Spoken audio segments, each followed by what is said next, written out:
Mon cerveau ne se repose jamais.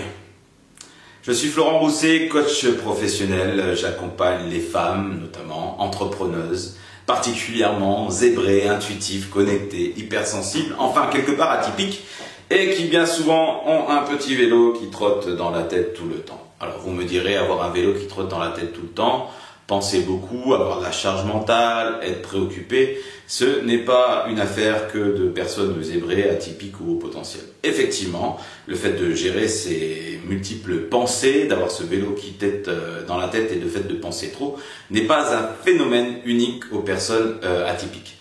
Nous avons plusieurs milliers, alors on dit 12 000 à 60 000 selon certaines études scientifiques, pensées par jour, et 80 ou 90% de ces pensées seraient également les mêmes. Donc on n'arrête pas de penser aux mêmes choses et d'avoir ce vélo qui trotte dans la tête. Alors un fait est, c'est qu'on ne peut pas s'arrêter de penser. Même si vous faites de la méditation, que vous faites certaines pratiques, vous pouvez calmer ce flux de pensées, mais ne pas arrêter les pensées. Alors, est-ce qu'il y a des spécificités? Par contre, à des personnes de type zébré, atypique, au potentiel, à penser davantage que les autres. Alors, le fait est que, effectivement, ce type de profil, et tu te reconnaîtras certainement si tu regardes cette vidéo dans ce type de personnalité, effectivement, on font des connexions, passe d'une idée à l'autre, et ont besoin d'être stimulés aussi intellectuellement, et du coup, ont parfois du mal à contrôler le flux des pensées, et c'est une stimulation permanente. Alors c'est une stimulation quand on est en état éveillé, qu'on est en activité, que l'on est dans une réunion ou que l'on est à son bureau, qu'on connecte d'une idée à l'autre, etc. On a du mal parfois à poser son attention pour faire une tâche bien précise, à se concentrer, parce qu'on est sans arrêt en toile de fond, en train de mouliner, en train de penser à autre chose, à ce qu'on va faire après, à ce qu'on a fait hier, aux demandes d'une personne, etc., à faire des ponts, des connexions. Donc c'est quelque part comme si un ordinateur travaillait avec sa mémoire vive en permanence et avait du mal à se mettre en veille. Donc ça, c'est un état de fait. Mais aussi, il arrive parfois, et bien souvent, pour les personnes que j'accompagne, d'avoir du mal aussi à arrêter de penser, même dans des moments de pause. Même parfois, la grande pause de la journée, lorsque c'est le moment de dormir, de se reposer complètement, de pouvoir reposer, débrancher l'ordinateur là, et de pouvoir s'endormir, et bien d'avoir des difficultés d'endormissement, parce que la moulinette chauffe toujours et ne s'arrête pas, ou parfois d'être aussi réveillé dans la nuit, parce que là tout d'un coup on se remet à penser, ou on s'est réveillé pour une raison X ou Y et on a du mal à s'endormir parce que notre ordinateur se remet à penser et se remet à nous envoyer tout un tas de stimuli et d'informations qu'il faut traiter. Donc une des spécificités aussi des personnes zébrées au potentiel haute, c'est que ça traite très très vite l'information. Ça connecte très vite, c'est un disque dur, une mémoire vive qui fonctionne de manière très très rapide. Le processeur marche très très bien et du coup a besoin aussi en permanence d'être alimenté. Donc qu'est-ce que ça peut créer comme difficulté ou comme problème? Le fait que je n'arrête pas à m'arrêter à penser, je pense sans arrêt. Alors les difficultés, c'est ce qu'on appelle effectivement la charge mentale, c'est qu'on est embarrassé par un tas de pensées et que ces pensées nous mobilisent de l'attention, nous mobilisent de l'énergie et du coup focalise une bonne partie de notre énergie durant la journée ou même le soir dans des moments de détente. Donc ça, c'est une difficulté qui peut aussi engendrer par voie de conséquence de la fatigue mentale, mais aussi de la fatigue physique, parce que je vous l'ai dit encore une fois, ça prend de l'énergie.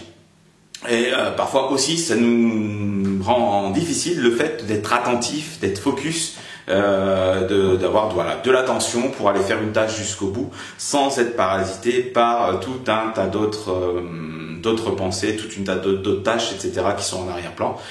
Donc des fois, ça nous rend aussi parfois moins efficient le fait de traiter toute cette information-là, parce que vous en conviendrez, dans toutes les informations qu'on traite, et comme il y a beaucoup de pensées qui sont redondantes, on traite des informations parfois qui sont inutiles et qui ne demanderaient pas d'être traitées. Si on avait pu sélectionner au démarrage de notre tâche mentale le fait que cette information soit utile et d'autres ne soient pas utiles de traiter, on focaliserait notre attention sur des activités qui nous seraient beaucoup plus utiles et sur des réflexions qui nous seraient beaucoup plus pertinentes, notamment pour développer son activité, pour développer son business. Donc, effectivement, lorsque l'on est tout le temps sans arrêt en train de penser, en train de faire des liens, en train de mouliner, en train d'anticiper, en train d'imaginer des scénarios, ici ça se passe comme ci, si ça se passe comme ça, si je fais ceci, si je fais cela, et puis si un tel, etc., etc., vous voyez que ça nous prend beaucoup d'énergie, beaucoup d'attention, Et puis parfois les gens, quand on pense à haute voix, ou quand on est dans des échanges aussi, parce que cette pensée-là,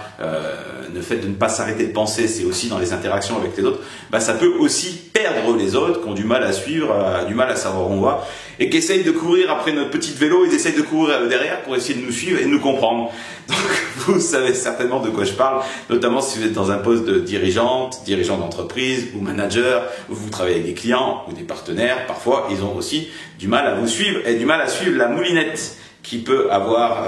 ici dans votre tête, et vous pensez que les autres parfois vont à la même vitesse, mais c'est pas forcément le cas. Donc voilà ce que je voulais partager avec vous, mais j'ai aussi, voilà, donc vous reconnaissez certainement dans ce que je viens de vous évoquer là. Alors partagez-moi aussi dans vos commentaires, ça m'intéresse de savoir comment vous, est-ce que ça vous paralyse d'avoir autant de pensées, de ne pas vous arrêter de penser, d'avoir ce vélo et cette moulinette qui fonctionne en permanence. Est-ce que vous avez des astuces aussi? Dites-le moi et dites-le nous en commentaire, ça peut aider d'autres personnes qui regardent cette vidéo pour calmer votre mental. Alors il en existe certaines, j'en parlerai dans d'autres vidéos, comme le pratiquer la pleine conscience, pratiquer la méditation, travailler sur sa gestion du temps et de son attention avec la méthode One Thing, etc. Donc j'en parlerai dans d'autres vidéos, et d'ici là, n'hésitez pas à aimer cette vidéo si c'est le cas, vous abonner à ma chaîne YouTube, et si vous avez envie bien justement de faire le tri dans vos pensées, dans vos objectifs,